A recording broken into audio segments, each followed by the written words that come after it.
Hi, I'm Leah. I'm a librarian at the Keshe Goodman Public Library, and I'm so glad you've joined me today for Chapter 31 of Anne of Green Gables by Lucy Maud Montgomery as part of Halifax Public Library's virtual library. Now, when we left off last time, Anne had begun her studies for the entrance exam into Queen's in hopes of one day becoming a teacher. Let's see what happens next in Chapter 31, where the brook and river meet. Anne had her good summer and enjoyed it wholeheartedly. She and Diana fairly lived out of doors, reveling in all the delights that Lover's Lane and the Dryad's Bubble and Willowmere and Victoria Island afforded. Marilla offered no objections to Anne's gypsyings. The Spencervale doctor, who had come the night Minnie May had the croup, met Anne at the house of a patient one afternoon early in vacation, looked her over sharply, screwed up his mouth, shook his head, and sent a message to Marilla Cuthbert by another person. It was, "Keep that red-headed girl of yours in the open air all summer, and don't let her read books until she gets more spring into her step." This message frightened Marilla wholesomely. She read Anne's death warrant by consumption in it, unless it was scrupulously obeyed. As a result, Anne had the golden summer of her life as far as freedom and frolic went. She walked, rode, berried, and dreamed to her heart's content. And when September came, she was bright-eyed and alert, with a step that would have satisfied the Spencervale doctor and a heart full of ambition and zest once more. "I feel just like studying with might and main," she declared as she brought her books down from the attic. "Oh, you good old friends. I'm glad to see your honest face once more. Yes, even you, geometry. I've had a perfectly beautiful summer, Marilla, and now I'm rejoicing as a strong man to run a race, as Mr. Allen said last Sunday. Doesn't Mr. Allen preach magnificent sermons? Mrs. Lynde says he is improving every day, and the first thing we know some city church will gobble him up, and then we'll be left and have to turn to and break in another green preacher. But I don't see the use of meeting trouble halfway, do you, Marilla? I think it would be better just to enjoy Mr. Allen while we have him. If I were a man, I think I'd be a minister. They can have such an influence for good if their theology is sound, and it must be thrilling to preach splendid sermons and stir your hearers' hearts. Why can't women be ministers, Marilla? I asked Mrs. Lynde that, and she was shocked and said it would be a scandalous thing. She said there might be female ministers in the States, and she believed there was, but thank goodness we haven't got to that stage in Canada yet, and she hoped we never would. But I don't see why. I think women would make splendid ministers. When there is a social to got up, or a church tea, or anything else to raise money, the women have to turn to and do the work. I'm sure Mrs. Lynde can pray every bit as well as Superintendent Bell, and I've no doubt she could preach too with a little practice." "Yes, I believe she could," said Marilla dryly. "She does plenty of unofficial preaching as it is. Nobody has much of a chance to go wrong in Avonlea with Rachel to oversee them." "Marilla," said Anne with a burst of confidence, "I want to tell you something and ask you what you think about it. It has me worried terribly. On Sunday afternoons, that is, when I think especially about such matters. I do really want to be good about such matters.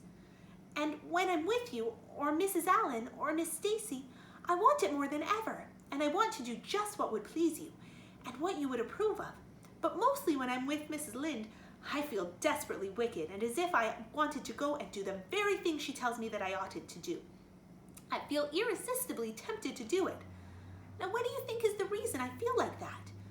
Do you think it's because I'm really bad and an unregenerate?" Marilla looked dubious for a moment. Then she laughed. "If you are, I guess I am too, Anne, for Rachel often has that very effect on me.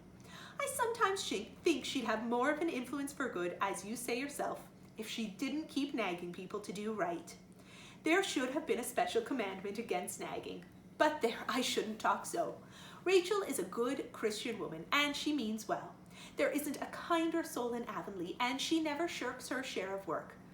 "I'm very glad you feel the same," said Anne decidedly. "It's so encouraging. I shan't worry so much over that after this. But I dare say there'll be other things to worry me. They keep coming up new all the time. Things to perplex you, you know. You settle one question, and there's another right after. There are so many things to be thought over and decided when you're beginning to grow up. It keeps me busy all the time thinking them over and deciding what is right. It's a serious thing to grow up, isn't it, Marilla? But when I have such good friends as you and Matthew and Mrs. Allen and Miss Stacy, ought to grow up successfully, and I'm sure it will be my own fault if I don't. I feel it's a great responsibility because I have only the one chance. If I don't grow up right, I can't go back and begin over again. I've grown 2 inches this summer, Marilla. Mr. Gillis measured me at Ruby's party. I'm so glad you made my new dresses longer. That dark green one is so pretty, and it was sweet of you to put on the flounce. Of course, I know it wasn't really necessary, but flounces are so stylish this fall, and Josie Pye has flounces on all her dresses. I know I'll be able to study better because of mine. I shall have such a comfortable feeling deep down in my mind about that flounce. It's worth something to have that, admitted Marilla. Miss Stacy came back to Avonlea School and found all her pupils eager for work once more. Especially did the Queen's class gird up their loins for the fray, for at the end of the coming year, dimly shadowing their pathway already, loomed up that fateful thing known as the entrance, at the thought of which one and all felt their hearts sink into their very shoes. Suppose they did not pass? That thought was doomed to haunt Anne through the waking hours of that winter, Sunday afternoons inclusive, to the almost entire exclusion of moral and theological problems. When Anne had bad dreams, she found herself staring miserably at pass lists of the entrance exams, where Gilbert Blythe's name was blazoned at the top and in which hers did not appear at all. But it was a jolly, busy, happy, swift-flying winter. Schoolwork was as interesting, class rivalry as absorbing as of yore. New worlds of thought, feeling, and ambition, fresh, fascinating fields of unexplored knowledge seemed to be opening out before Anne's eager eyes. Hills peeped o'er hill, and Alps on Alps arose.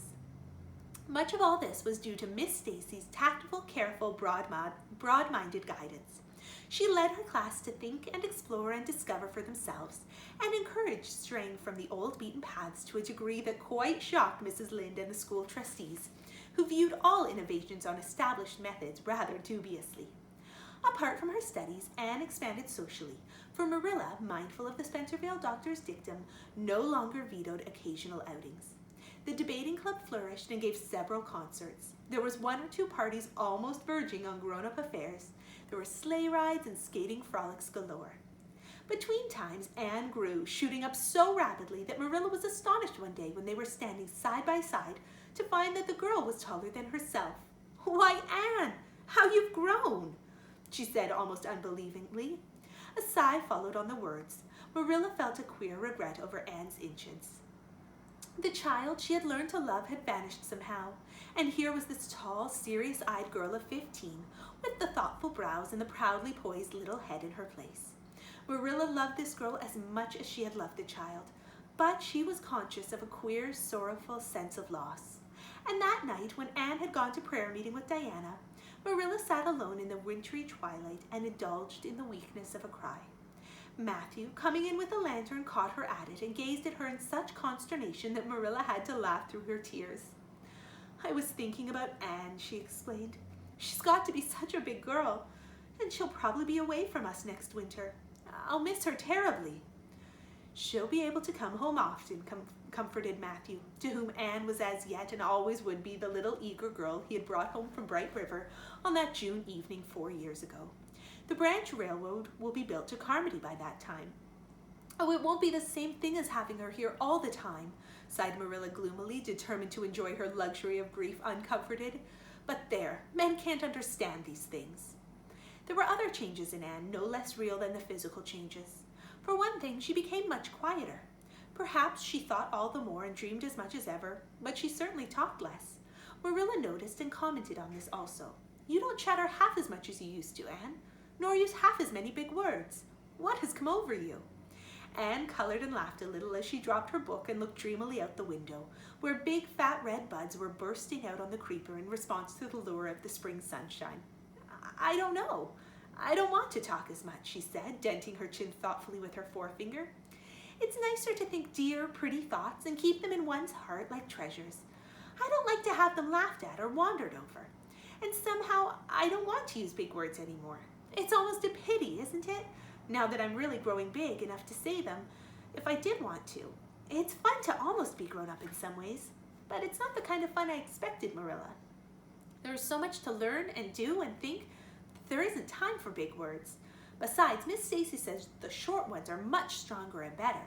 She makes us write all our essays as simply as possible. It was hard at first. I was so used to crowding in all the fine big words I could think of, and and I thought of any number of them. But I've got used to it now, and I see it so much better. What has become of your story club? I haven't heard you speak of it in a long time. The story club isn't in existence any longer. We hadn't time for it. And anyhow, I think we had got tired of it. It was silly to be writing about love and murder and elopements and mysteries. Miss Stacy sometimes has us write a story for training in composition, but she won't let us write anything but what might happen in Avonlea in our own lives. She criticizes it very sharply and makes us criticize our own too. I never thought my compositions had so many faults until I began to look for them myself. I felt so ashamed I wanted to give up altogether. But Miss Stacy says I could learn to write well if I only trained myself to be my own severest critic. And so I am trying to. You've only 2 more months before the entrance, said Marilla. Do you think you'll be able to get through? Anne shivered. I don't know. Sometimes I think I'll be all right, and then I get horribly afraid. We've studied hard, and Miss Stacy has drilled us thoroughly, but we mayn't get through for all that. We've each got a stumbling block. Mine is geometry, of course. Jane's is Latin, and Ruby's and Charlie's is algebra, and Josie's is arithmetic. Moody Spurgeon says he feels it in his bones that he is going to fail English history. Miss Stacy is going to give us examinations in June just as hard as we'll have at the entrance, and mark us just as strictly so we'll have some idea. I wish it was all over, Marilla. It haunts me. Sometimes I wake up in the night and wonder what I'll do if I don't pass. Why, go to school next year and try again, said Marilla unconcernedly. Oh, I don't believe I'd have the heart for it. It would be such a disgrace to fail, especially if the others passed. And I get so nervous in an examination that I'm likely to make a mess of it. I wish I had nerves like Jane Andrews. Nothing rattles her. Anne sighed, and dragging her eyes from the witcheries of the spring world, the beckoning day of breeze and blue, and the green things upspringing in the garden, buried herself resolutely in her book. There would be other springs, but if she did not succeed in passing the entrance, Anne felt convinced that she would never recover sufficiently to enjoy them. Thank you so much for joining me, and I hope you'll be back next time when we read chapter 32 of Anne of Green Gables.